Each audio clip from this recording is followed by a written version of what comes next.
Wagwan people, what you saying? It is I, Diligent Fingers, and welcome back to my channel. Welcome back to another video. And okay, so I've been wanting to do this type of video for a while, type of podcast, like, you know, regarding my mental health and stuff. The main reason being is if I can help someone, you know, if at least I can let them know that they're not on their own. Now, I know nowadays it's something that's quite often said, you know, that you're not on your own and stuff, but sometimes it takes hearing it from someone who's going through like a similar situation or the same situation for it to sort of resonate sometimes. And I've tried to do this a couple of times, and you know, I'll be the first to admit that there has sometimes been an element of pride. Like I'll do a recording and then I'll think to myself, no, I don't really want people to know that about me, or you know, this, that and the other and stuff. But ultimately I feel like, you know, in a selfish way, it'll be good for me to get it off my chest, and then at the same time as well, like if it can help somebody else, even if it's a little bit, even if it is just okay, somebody else is going through a similar situation as me, you know, even if it's just that, then you know, it's worth doing it. It's worth doing this. So, but you know, I'll start off by saying, when it's come to my mental health disorder, the hardest thing to deal with or to come to terms with is the fact that you're broken. I don't mean broken as in, you know, like you've had an accident, like, you know, playing football and you've broken something, or you know, like just like, you know, just harmless accidents kind of thing. Like I mean in terms of mentally, like something is not quite right up there and you don't know why, you know what I mean, or you don't understand why it's gotten to that point, you know. And in the last sort of 3.5 years, you know, I've had to sort of try and come to terms with the fact that I suffer from psychosis. You know, I see things that I'm not supposed to see, and I hear things that I'm not supposed to hear, and I also have, you know, flashbacks because of something that I never for the life of me thought I would ever have to go through. You know what I mean? Like I would not in my wildest of nightmares have ever thought that me or anyone in my family or anyone that I know would have to go through what me and my family went through like 8 years ago, nearly 9 years ago, you know. And severe depression and anxiety, or you know, things like that can have an adverse effect on you anyway. But when it comes into like mind altering things, like for a long time, like when it comes to things that like really make you question yourself and what you've seen and what you've heard, do you know what I mean? Like really make you question, but to the point where I've had to spend days like on my own, just not telling anyone, just on my own. Like, did I really see that? Did I really hear that? You know what I mean? Like nightmares are bad enough, but when things start to happen in broad daylight, you know, it can really have an adverse effect on your mind and how you see things. And you know, for the last sort of 3 years intensely, 3.5 years intensely, like that's something that I've had to like come to terms with, like, you know. And it was never like a pride thing, you know, like I'm talking about it now, and you know, people that are helping me now in regards to this, you know, are saying like I need to talk to other people, and locking myself away doesn't really help. But I feel like in this instance, you know, in my case, I feel like it was a better thing to do than to actually, like, you know, tell everyone about it and stuff like that. Like, I know I'm doing it now, but it's because I'm at a point where, okay, I am starting to really get help with this. Like, it's been diagnosed and I'm really starting to get help with it and stuff. But, you know, on the run up to this point, you know, it was too much to try and talk about and really try and explain to somebody, and without sounding crazy, for lack of a better word, you know, like, because you just wouldn't understand it yourself. Like, it's not like acid, do you know what I mean? It's not like, you know, a heavy dose of mushroom. Well, it is like that, but not as surreal. Like these things that I was seeing and I was experiencing felt as real as, you know, getting my teeth drilled, you know, getting a tooth pulled out. It felt as real as that. It seemed as real as that, and it happened in some of the most weirdest times, or in the weirdest of places, where, you know, I could be around friends and we could be having a great time, and then all of a sudden I'll hear it and I'll just go quiet and I'll just want to go home, you know. It's happened at events, you know, it's happened round friends, it's happened whilst just walking down the street, like, you know. And it's weird, it's crazy for me to even talk about it now, because it again, for lack of a better word, like, it does just seem so surreal to me. But it happened, and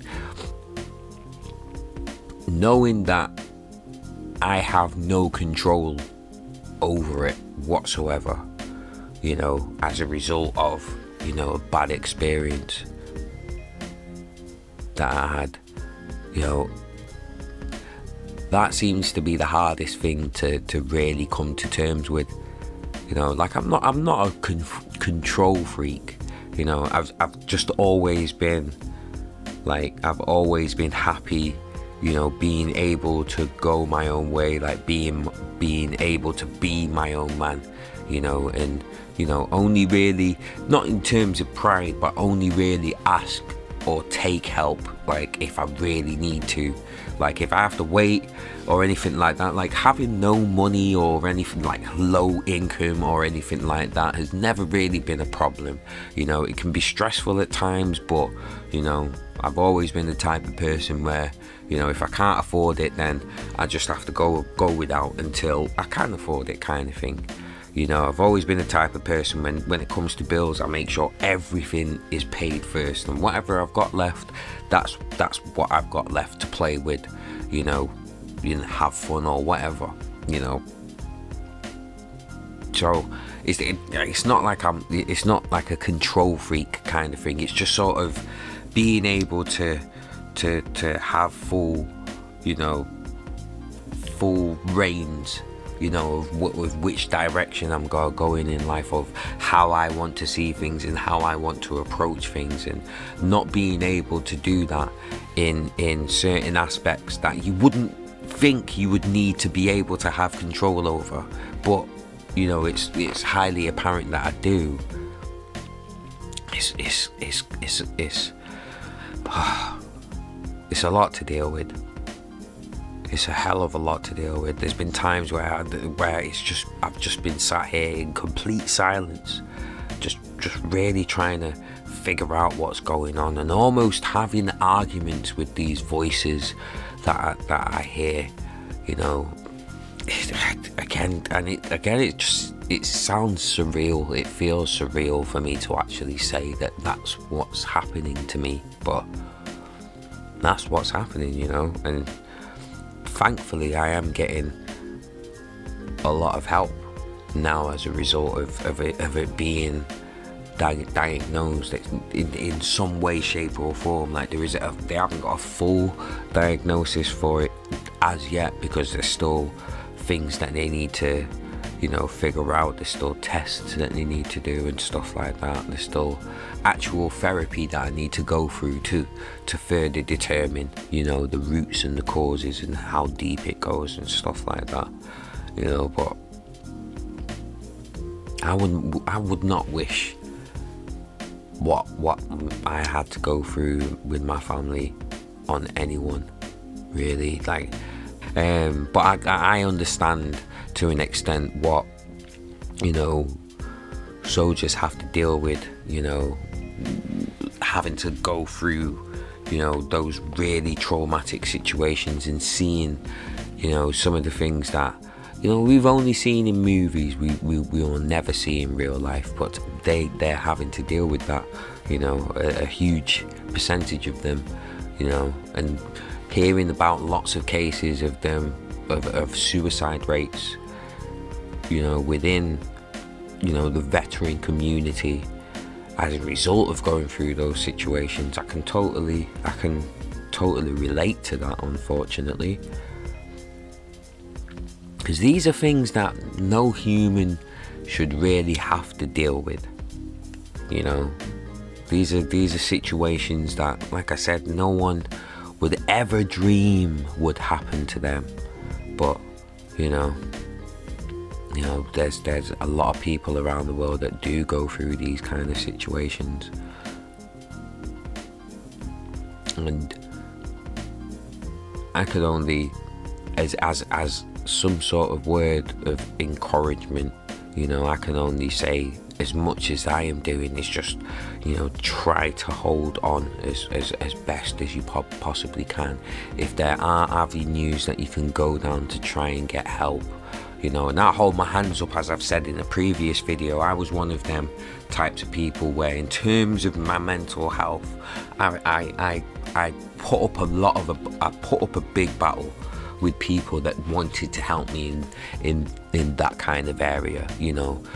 I was of that ignorant mindset of, you know, just because you've got a qualification, how do you really think you can help me? You don't know me, you don't know what I've been through, you know what I mean? Almost being, you know, classist to an extent, do you know what I mean? Prejudiced against them because, you know, they may seem like, you know, they have some sort of better life than I have, you know what I mean? Like, you know, driving a nice car and all that kind of stuff. When I was younger and I was being offered these things, those were the things that I used to use against, you know, people that would try and help me in that area. And again, over the last few years, you know, it's taken all of this to realize that it doesn't matter what your financial situation may be, like how good things around you may seem, you know, if there's something going on, you know, mentally, and it's not looked into, you know, it can have a really bad effect. Like, that is what depression is, you know. That is what a mental health disorder is. Like, you can be going through the greatest of times in your life, but for some reason you still feel like shit. You still feel empty in some way. You still feel horrible. You still feel some sort of loathing towards yourself in some cases. You know, I can hold myself up to that point. There's been many times, like 6 years ago, 5 years ago, most definitely, I could say that I was probably the happiest I could ever have been in my entire life. I had an amazing woman by my side that I was gonna marry. You know, I was engaged to. You know, I had a really great job that I really enjoyed. I loved the people that I worked with. You know, music was going really great. I was doing gigs upon gigs. You know, I was releasing project after project and getting really great feedback and, you know, really good responses and good opportunities to go on radio stations and, you know, perform in certain places, even to have my own launch party. You know, around those times, life could have been absolutely great for me. Do you know what I mean? And life was absolutely great at that point. I was earning great money. I was able to help my family out in ways that I couldn't before, you know. Do you know what I mean? Financially, as well as, you know, support, as well as going through all of this trauma and, you know, proceedings that had to come afterwards, you know. But during all of that, there was something in my core, something deep in my core, you know, that was telling me something's not right. Something's not right upstairs. And the more I started to pay attention to it, because I had to, I couldn't hide it anymore. You know, for a long time I could just put on a brave face, or as long as I can make people laugh and feel good about themselves, then, you know, that's job done. Do you know what I mean? And if they've got problems, then I'm there to listen to their problems. I'm there to offer any kind of help and advice as I possibly could. But during those times, I just could not do it. I could not hide it anymore. And the more that went on, the more I started to isolate myself, because I started to get snappy with people. I started to misunderstand things that was going on. I started to overreact to certain situations, you know, and I started to react like really badly to situations that really hurt me, you know, like becoming overly sensitive to a point. And not over little things, but just like things where it was like, are you really trying to question, you know what I mean, my own integrity? Are you really trying to question the way that I'm thinking, as if I'm a bad person towards, you know, friends and family of mine, you know? And as a result of these things, as a result of having so much animosity towards this thing that is a part of me now, you know, this thing that I want nothing to do with, because it stops me from doing things that I love. It stops me from being the person that I want to be, because there's these periods that I have no control over, you know. Because of that, it ended up, you know, whether for the right reasons or for the wrong reasons, it ended up making me sever ties, you know, and break really close relationships that I had with friends and family. You know, it's made me push a lot of people away, because I just did not know how to deal with what's going on with my head. Music couldn't hide it anymore. Music wasn't a vessel for me to, you know, vent anymore, you know, and things were breaking down as a result. You know, I wasn't able to keep up gigs. There was a lot of no-shows. I wasn't able to keep up my job because, you know, I was having too many instances of breaking down and, you know, things like that. Just things where you just end up being immensely embarrassed for yourself, you know, that other people have to see you in this situation that you just can't control, you know. And it's a big thing being able to have control over these situations, being able to manage them a bit better, you know, than just being helpless as to what's going on, you know. And the best thing you feel like to do is to just isolate yourself, you know.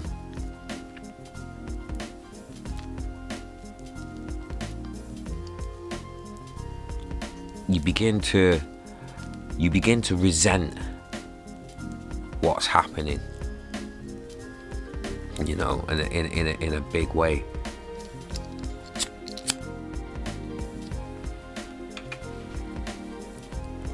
begin to question yourself. You know, you begin to question your intelligence.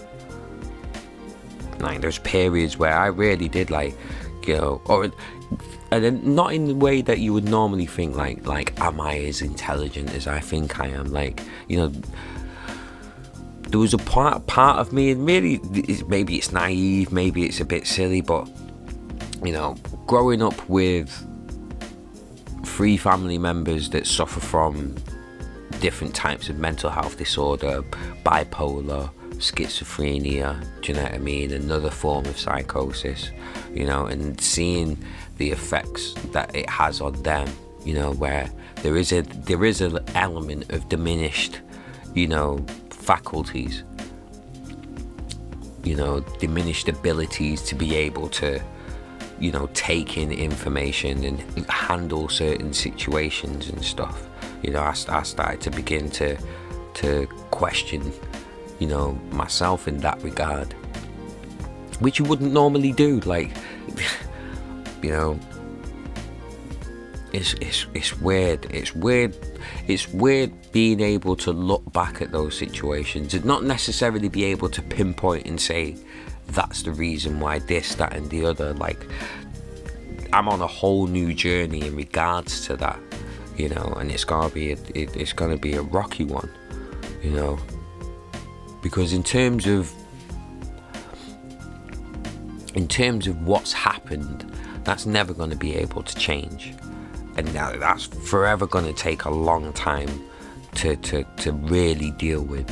You know, it's almost a decade since it's happened, and it's like it's only now that I'm really getting the help, but 2, I'm really starting to, you know, experience the adverse effects of you know, traumatic situations and stuff. And I'm purposely not delving into what happened, you know, because I don't want this to be like a sort of woe is me, you know, my problems are any bigger than anybody else's. I've always said, and I will always say, everyone's situations are relative to them. Like, my issue is no bigger than anybody else's, and I firmly believe that, you know.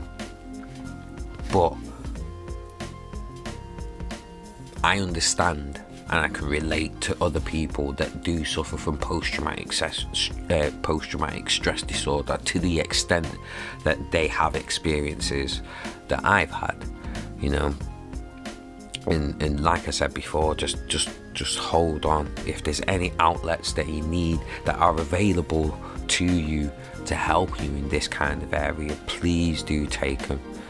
Please do take them, because I can unfortunately say I wouldn't be here, you know, fortunately but unfortunately say, like, I wouldn't be here if it wasn't for these, if I wouldn't have been put forward to these types of services, you know, at the time that I did, you know. Like, thankfully, you know, 3rd time wasn't a charm, and I'm still here, you know. And I aim to try and keep it that way, and hopefully with the help of, you know, the early intervention team, Manchester early intervention team, you know, the home treatment team, as well as you know, hopefully starting to work with organisations like Mind, and you know, being able to use resources like the Samaritans, which I've used a fair few times in the past, which I'm really happy to admit, you know. And there shouldn't be any shame, you know, in admitting these things, because at the end of the day, you are accepting help. And I use you know, accepting as you know, the main word there, because sometimes it can be hard to accept what is actually going on with yourself, and you can try and fight it, you know. But eventually, if it's not put in check, if it's not nipped in the bud, you know what I mean, it can and it will take you over, you know, in the wrong way, the worst way possible. There's been many examples of that happening, with people that, with celebrities as well as loved ones, as well as friends, and family and stuff, and it's just it's horrible to see people go through it, and it's horrible to go through it yourself, so please just try and keep your head up, and like I said, use these services that are available to you. If you feel like it really would help, but you've just been scared to, because you don't know what to say, you don't know how to explain it, do speak to friends.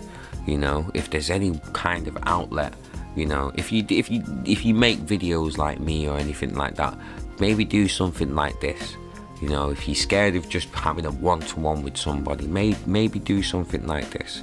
Maybe not put it out there so the whole world, can hear it, if you don't want it to get to that, if you don't want it to do it to that extent. But any way that you can sort of reach out, and try and get the help that you need and you do deserve, because no one deserves to go through situations like this. No one at all. I would not wish this on my greatest enemy. Never.